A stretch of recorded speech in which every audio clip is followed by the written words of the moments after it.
And welcome to another edition of Chocobo Chasers. I am joined by the Chocobros, as always, Eric and Dash. How you boys doing tonight? Been Fucking busy. good. Yeah. Yeah. We're heading into the holiday season here, and it's it's a cool time to be a gamer. You got a lot of cool games on sale, having some time to kind of catch up on the backlog. And I know we'll be kind of diving into that here in just a sec with what are you playing. So actually, let's go ahead and let's dive right into that because we've all got some stuff that we've been playing, which I think is actually a little bit different to some of the stuff that's been, or at least there's been some finishing and new games that we have wanted to try that we have finally got the opportunity to do so. So I'll actually start us off this week. I played a few games. One that I wanted to highlight. We just had the Game Awards, which we'll be talking about a little bit more here later in the episode, and we had a lot of trailers for new games. We had a lot of trailers for DLC. And one of the DLC that I actually got to play was Final Fantasy 16. They're actually announced two separate DLCs. One was shadow dropped and announced for that same day. And it was a $9.99 DLC. Wasn't really expecting too much. It wasn't necessarily super long. It was probably about 5, 6 hours, nothing too crazy. And it didn't necessarily expand the lore too much other than you get to fight Omega Weapon, which for Final Fantasy nerds like myself is really cool because that's kind of a Final Fantasy staple. And it's an actual super boss, which was kind of missing It in this is, game. and it is fucking hard. I died a lot, and I wasn't even playing on Final Fantasy mode. So, but I'm pissed now because I'm missing one trophy, and it's finished the expansion on Final Fantasy mode. So I have to play it again, but I'll leave a little bit of time. So got to play that. It was pretty fun. You get a new weapon as well. They also did do some like cosmetic DLC. They put Cloud's Buster Sword in the game, which is it looks awesome. Um, they also did announce that they are going to do a second expansion and they're going to bring Leviathan in, which is awesome. And he's going to be a useful icon in the game, showing some of the screenshots where it shows some of the abilities. So that was really exciting. So played some Final Fantasy. I played a little bit more of Assassin's Creed Mirage. I am having fun with it, but I think I'm kind of getting the Ubisoft experience where like the game looks really good and it it's just not so deep. Like, and there are that's it's fine. I wasn't necessarily expecting that, but I think there is that like pinch of hope where you do hope maybe at one point that okay, this will be the one that kind of breaks that cycle a little bit and kind of like Assassin's Creed Black Flag did. I think that was easily one of the better games in the series, and I think people were kind of expecting that because who didn't want to play as pirates leading into that game? So played those two, played a little bit of Madden, played a little bit of COD, and played a little bit of Rocket League. I'm starting to get back into it a little bit, and it's just as fun as I remember. I am so rusty, so shaking off that has been a little bit rough, but I think those are kind of my main ones. So Dash, I'll hand it over to you. Uh, Nothing really too different. Just doing my Risk of Rain Returns grind still. More Modern Warfare, especially the zombies, and now like with the season one drop, they've really added a lot more to do, and it's just I'm getting those good groups at least with randos where we're just like knocking out like 10 contracts in the tier 3 zone, which I thought would Wow. be harder than it is, Yeah. but I'm starting to get the hang of it. So I'll probably have to teach London the ropes on that just so it's not as intimidating as it seems. Uh but bigger differences, Fortnite, but it's not the same Fortnite that most people are probably familiar with because now they've added a Lego mode, which is basically Minecraft. So it has kind of like a Dark Souls dodge roll mechanic. You got crafting, resource collecting, you got what be wary of your temperature. So there's like cold areas and warm areas. So you have to have like certain items if you want to avoid taking damage or whatnot. But it's a really fun mode. I think that's what the majority of people are using at this point. Another fun mode that they've added that I've put a lot of time into is the festival mode, which is developed by Harmonix, so it plays like Rock Band.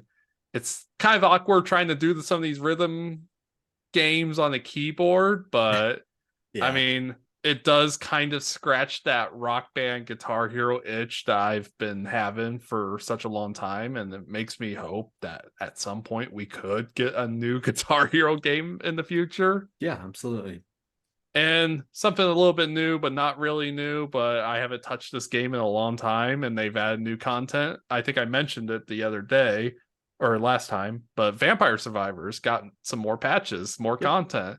And as we saw during the Game Awards, there's another expansion coming here soon. So I wanted to get prepared for that.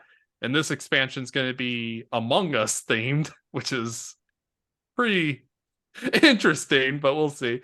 The most notable new content that they've added in Vampire Survivors is that they have like these adventures, as they call them now. So it's like kind of like supposed to be like a story mode where you play only a very specific character. You're limited in your like item pool and what you can get, and Hmm. coincidentally all the stuff that they give you is stuff that they don't give you the item combinations that evolve, so you really don't have that powerhouse ability there. Gotcha. And you have to you have like your own currency in these adventures too, Yeah. so you have to like re-get all the coins to get those little stat boosts there. So it's a kind of, I guess, an interesting way to kind of give you a fresh start without having to start all over and have Absolutely. these new interesting levels to play and kind of adapt to that. So I'm really excited to see what the expansion comes with that. But otherwise, that's what I've been playing. Awesome. Eric, what about you, man? Well, I didn't play much Friday night. Got home from work late and just went straight to sleep. And so Saturday I woke up and I played Valorant for like 6 hours. So that was a good time. And honestly, me and my boy Andrew were doing some work on it as well.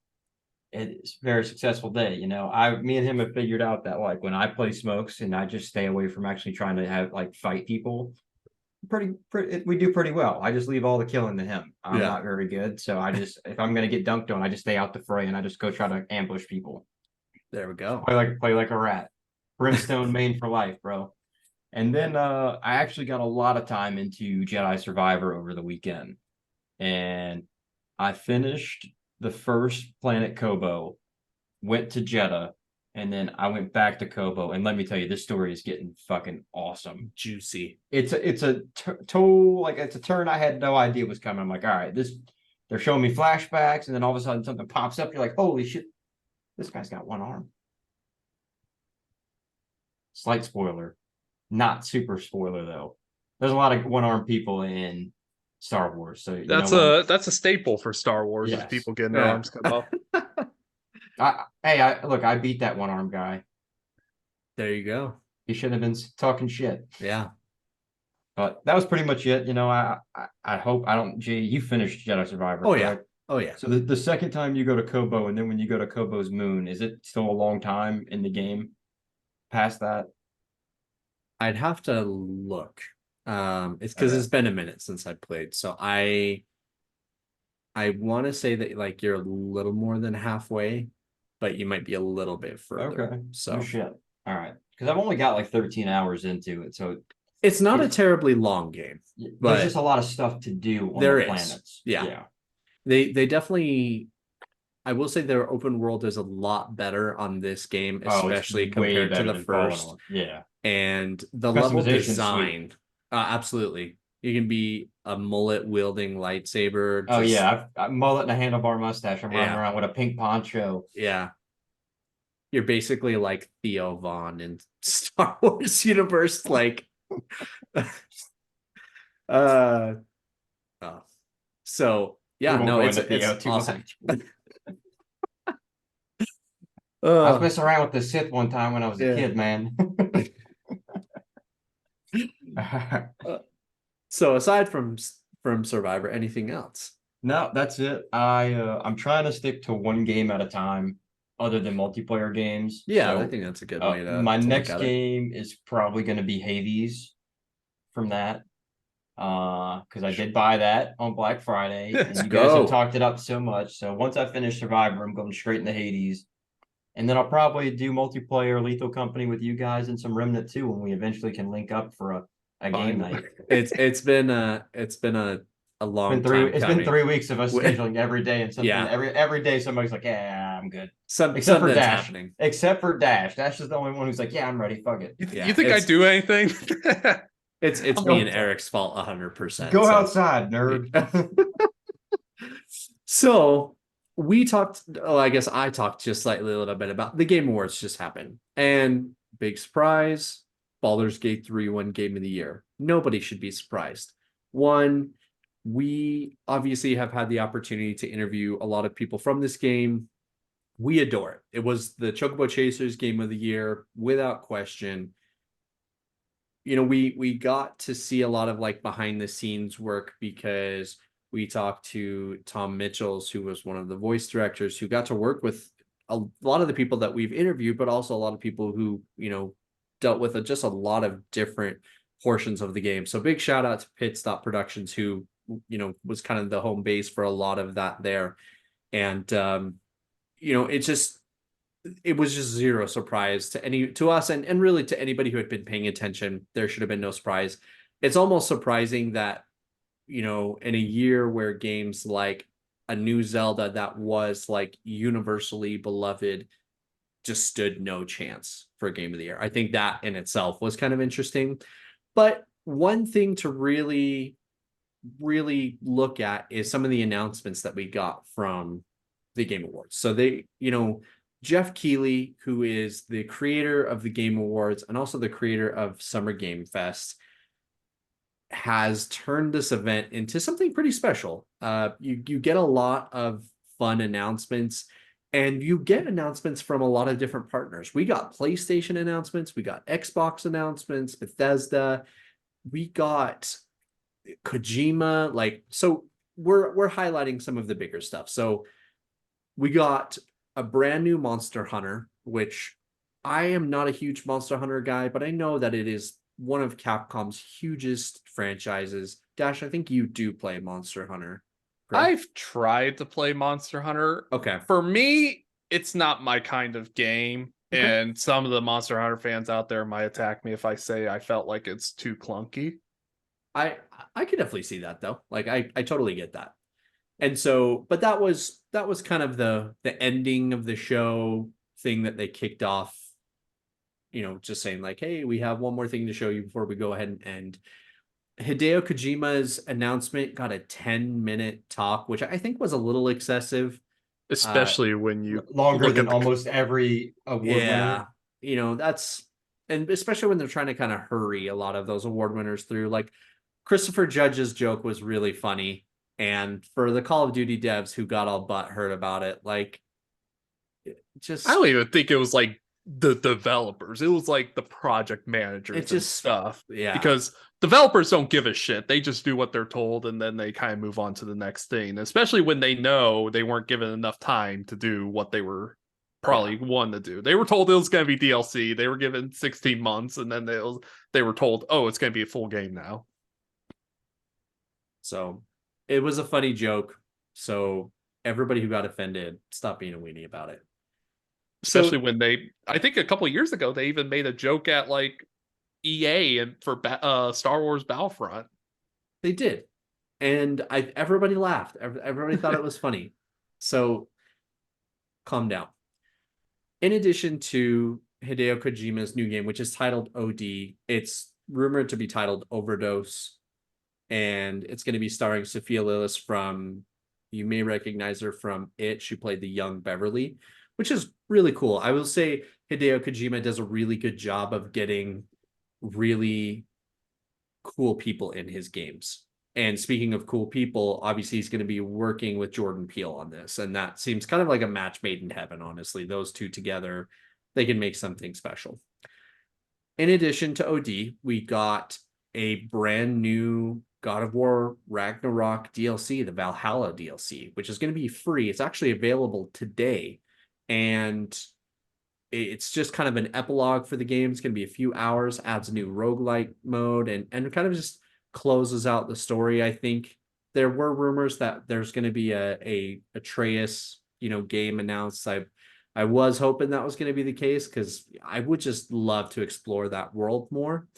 But one of the things that didn't end up happening, Eric, I know this is one of the ones that you were more excited about than anything, was Marvel's Blade being developed by Arcane. Fuck with Blade, man. We were talking about it before the show. Blade Yeah. 1 and 2 are two of my favorite movies.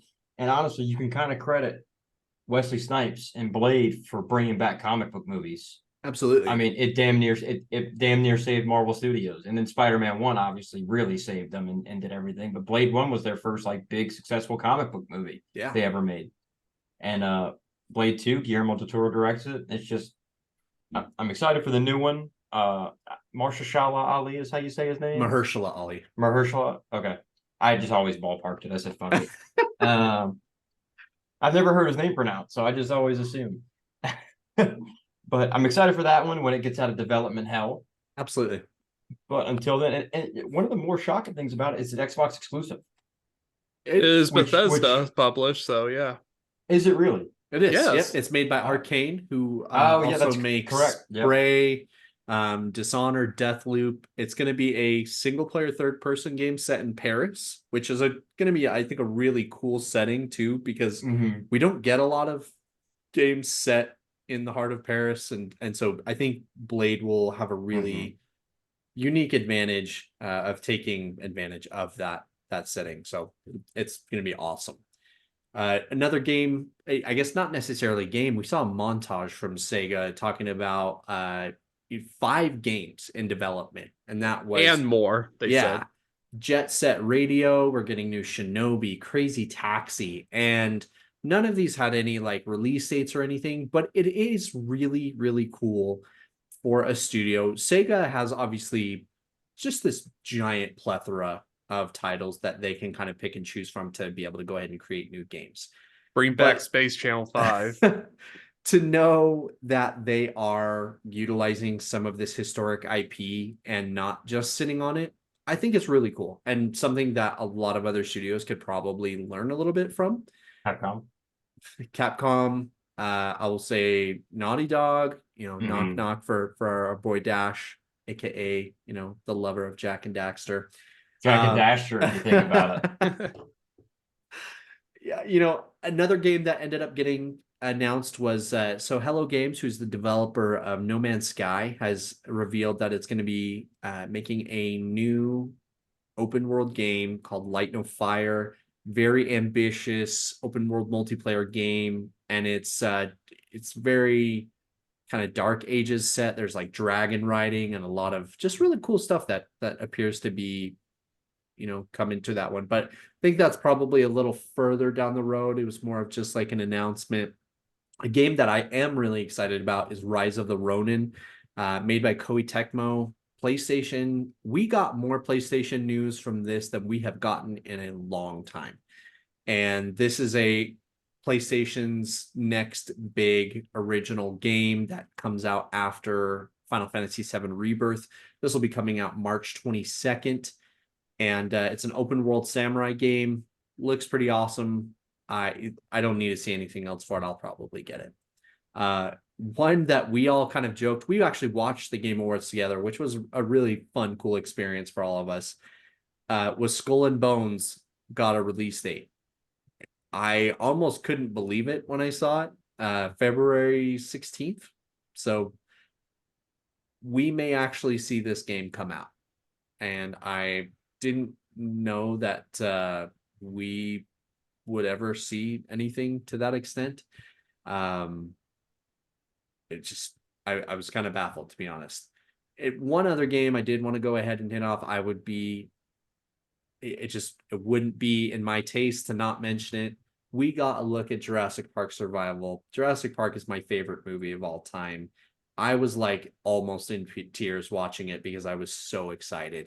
It is actually a revival of a canceled game from the 2000s, but they have kind of reimagined it a little bit. And so This is a game which takes place literally one day after the events of Jurassic Park. You play as a scientist who's been left on the island. It appears to be a lot like almost like Alien Isolation, so kind of a survival game and just set in, Isla Nublar, which is say less. You do not have to sell me on this game. You could have just shown me the trailer and I'd be set. But then we got to see a little bit of gameplay and everything looked just chef's kiss. Literally could not be more excited. Was there anything else that you guys saw or anything else that I'm kind of missing that you guys wanted to touch on that was at the awards? I think we've hit on a lot of the major ones, and I already Yeah. mentioned like the Vampire Survivors expansion, and Yeah. I think my number one most anticipated game is actually by a bunch of former Mass Effect guys who started a company yeah. called Archetype Entertainment, and it's called Exodus. Ooh, That's their new space opera sci-fi game. Is that the one Matthew McConaughey's in? Yeah, that I was the believe one so. he was out there. So Yep. And so, I mean, we all love Interstellar here. So it's just like one, give me more science fiction, Matthew McConaughey, and then two, give me more of the guys who were behind the original Mass Effect. Drew Karpyshyn, one of the main writers of the Mass Effect series, is working and writing for this studio. So I think this is going to be one of the ones that it kind of get like left behind a little bit compared to some of these other big name stuff, but that's going to Absolutely. be one that might end up being the best of the bunch. Absolutely. It's kind of wild how I will say that the trailers for this award ceremony really exceeded my expectations. I think we got a really good variety of games, and we also got a lot of games that we didn't know about. I think, and we're pretty spoiler free as well. I mean, we really didn't know about almost any of this, but until the trailers were actually available. So just being able to kind of see all of that was really cool, and it's awesome to not be spoiled about things, especially in society today. It's almost impossible to not be spoiled, whether it's movies or whether it's games. I don't know if I've told this story ever on here, but I was the weekend that Avengers Endgame came out, I was playing Rocket League and just fucking smoked this dude. And then he told me in the chat and was like, Iron Man, Black Widow die, fuck you. And then just left the game. And I was so mad. And so I learned a lesson to never play online games the week of a movie that you're really excited to see. So I just always see them opening night because that happened to me with Star Wars: The Force Unleashed. I'm just browsing through Facebook, and someone on my friends list just literally writes a status saying Han Solo dies, and I blocked him and then bought a ticket to go see the movie. yeah. So be careful about spoilers, but it just to recap, like this was a really non-spoiler event, and that's really cool. Shout out to Jeff Keighley because he put on an awesome show, and that dude with the giant like bassoon was fucking going crazy. Flute guy was going nuts. Flute guy just fucking carrying the show. So, in less positive news, we talked about this, I think actually last episode, the day before launched, and what a fucking mess it has been. We were not optimistic when we were talking about this game previously, but I don't even think that we could have anticipated the level of like bullshittery that is commenced with this for a game that stole resources from every single thing that like you could possibly imagine. They have already delisted the game from Steam. They and the majority of players have asked for refunds on the game. It only sold 100,000 units. I can't believe it actually sold that much. 200,000 and 91,000 returned. Yep. And probably Curiosity. more at this point too. The studio's already closed, and I think they changed their name. So just one of the like biggest grifts I think that we've seen in gaming history. Just the like definition of overpromise, underdeliver, and to like the highest high and the lowest low, respectively. Let's go look.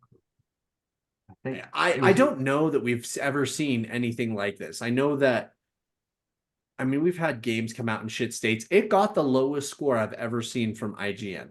The only thing I Eh, can think that compares to it is probably some Kickstarter game that did something similar where it yeah, was crowdfunded and then they yeah. just But even then, I mean, there's this was like someone tried to take The Last of Us, The Division, and like Ghost Recon and make it and claimed it was an MMO, and then it ended up just being like an extraction shooter with 32 people yeah, per server. not even that good of a map because you can't go in the buildings. There's no melee. That was the biggest thing, was like somebody said they were trying to swing on a zombie and they just realized that you couldn't. Yep. And then people were saying that the zombies weren't even like there weren't even that many of them. Nope. It was just kind of like an empty world, and servers There was are definitely some unstable. embezzlement going on with this fucking game. 100%.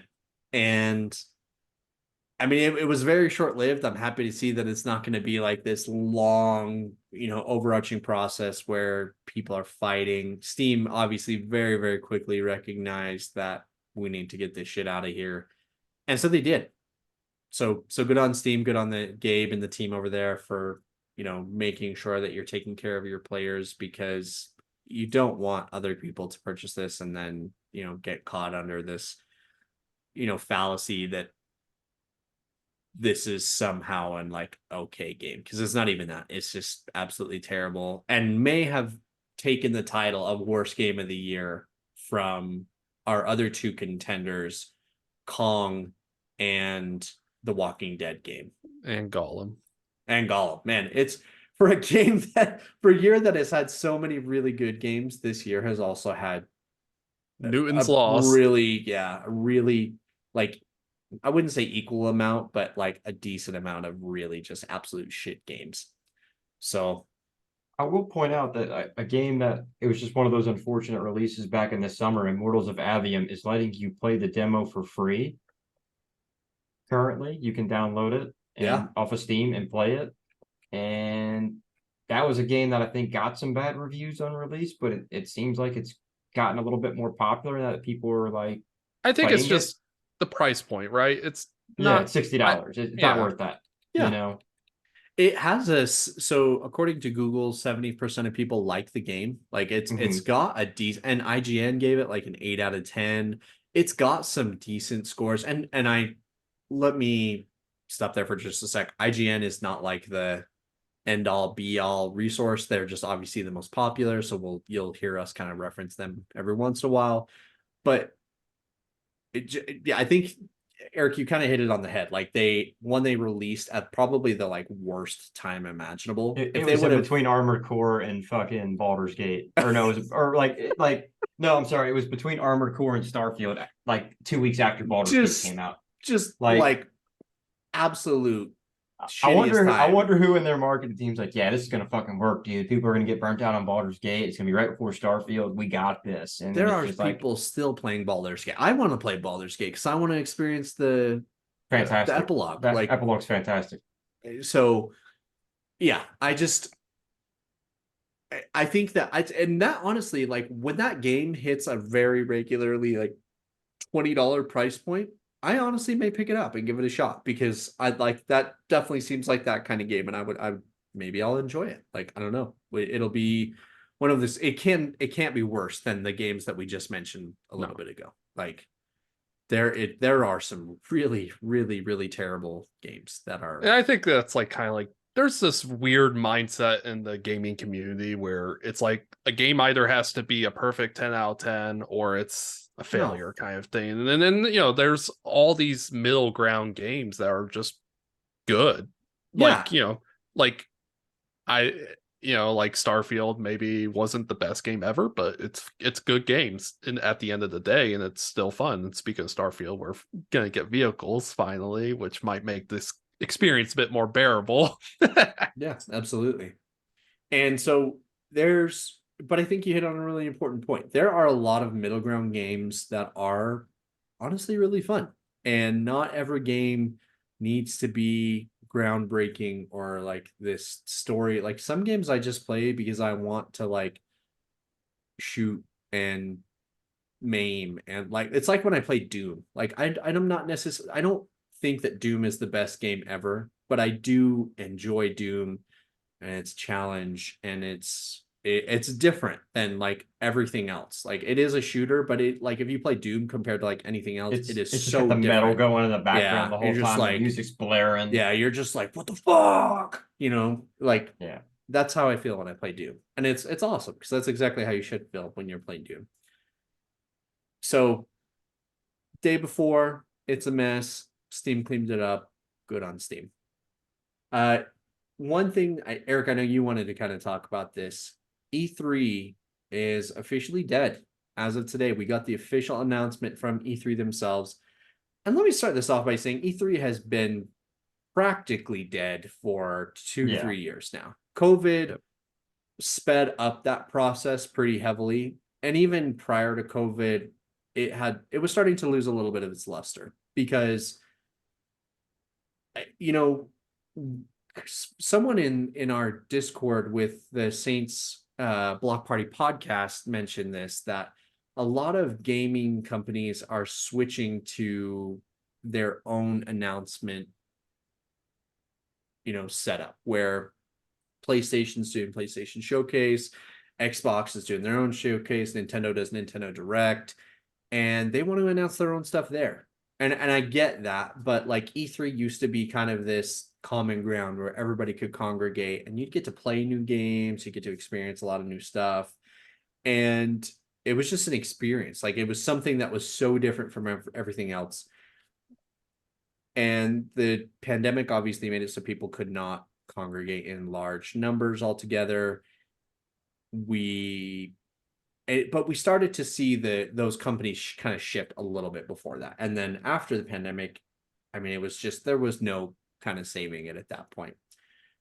In addition to that, Jeff Keighley, who is the creator of Game Awards, also has Summer Game Fest, which has been going on for a few years now, and it really picked up steam during the pandemic. And he has now created almost a, you know, new version of E3. It is different because there's not as much buy-in from the major publishers like Xbox, PlayStation, Nintendo.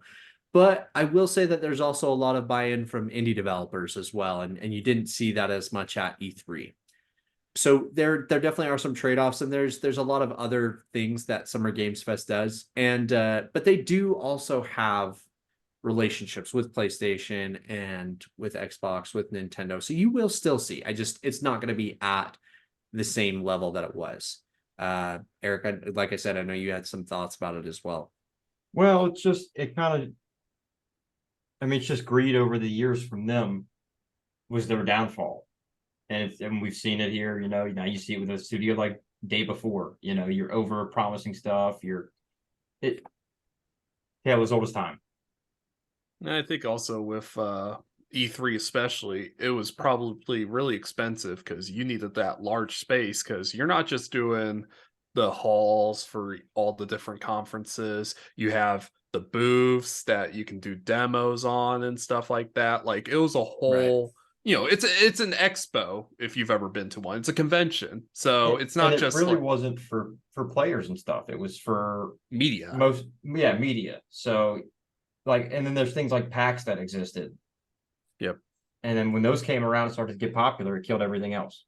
And I mean, for the developers themselves, the studios, the publishers, I'm sure there's a cost associated with having to set up all your booths, pay people to go there, and Yeah, all that absolutely. stuff.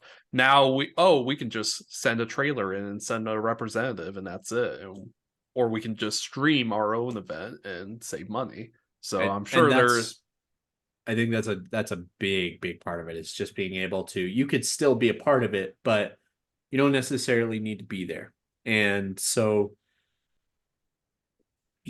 I have a lot of really good memories from E3. We talked about for the last few episodes, some of our favorite trailers, and a lot of those did come from E3, and getting the excitement of seeing a new installment of your favorite game is always like an amazing feeling.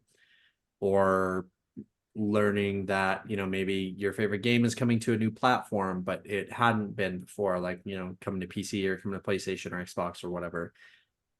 It's just, I think there's a lot of memories, and I know that a lot of people in the media have shared a lot of memories from those, but I do think it was very media centric.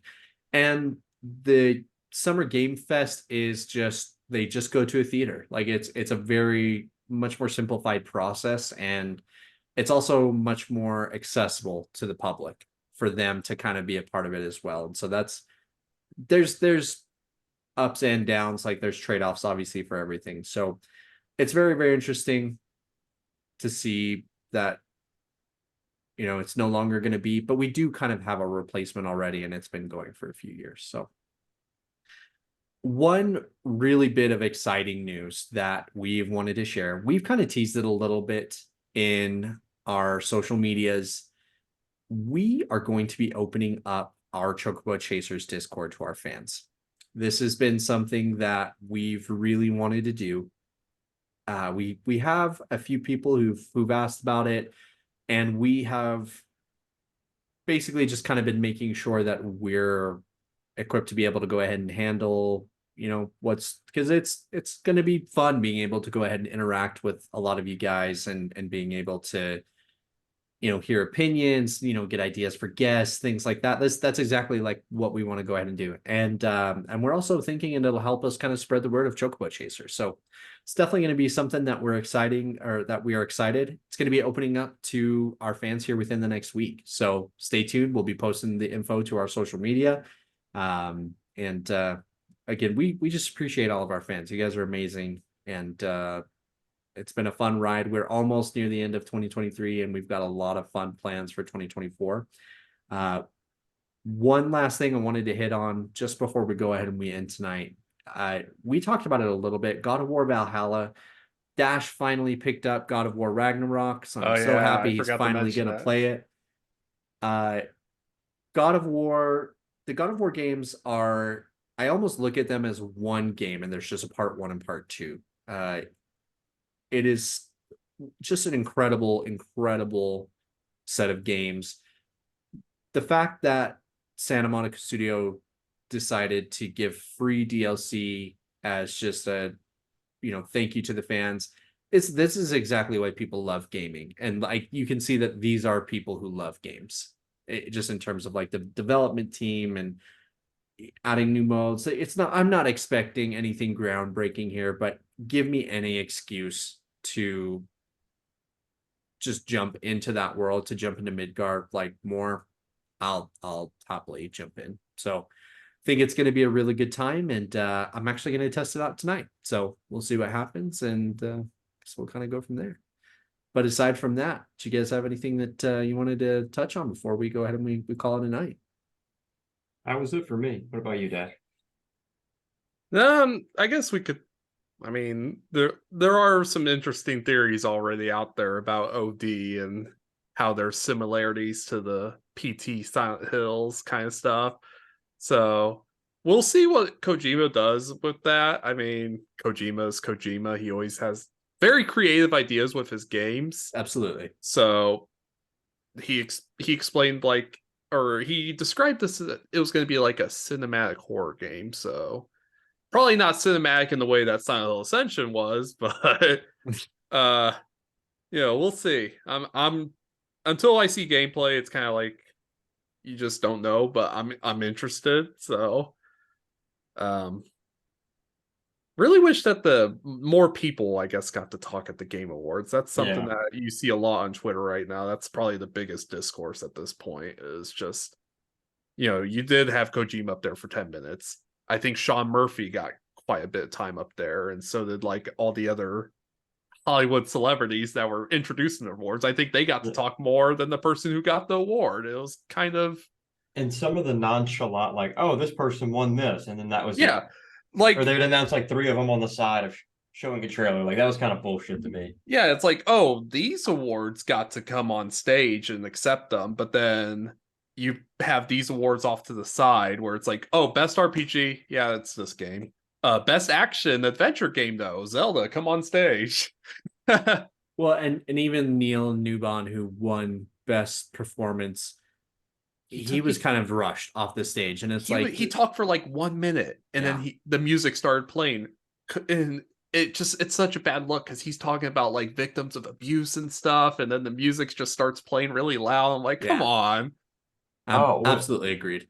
When the Baldur's Gate 3 crew was up there, they had like a sign said, "Please wrap it up," and they're sitting there talking about like one of their like main people on development side had passed away, and it's just like they're like, "Please wrap it up." It's just kind of a little tone deaf a little bit, Yeah, agreed. you know. I feel like it's something that has to be discussed, and I know Jeff Keighley is aware of it because people have.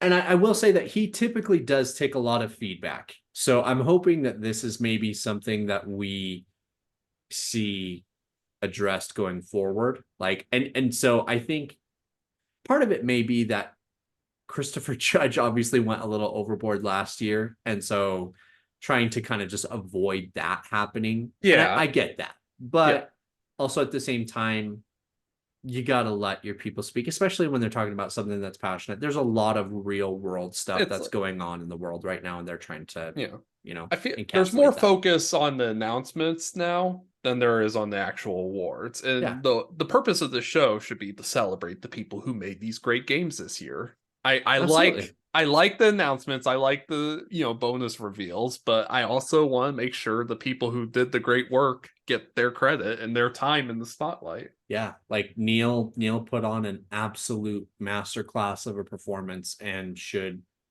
have the opportunity to acknowledge those who helped him, and also, if he's got a message that he's spreading, just let him say it. Like, this is his time. So,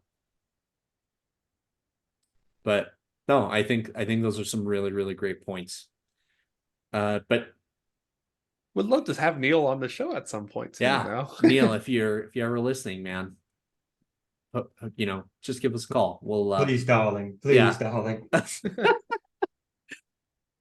All right. Well, I think that's going to wrap us up for this evening then. As always, again, guys, we always appreciate you. Be on the lookout for our Discord details, and we will catch everybody next time. Have a good one. Thank y'all. Have a good one.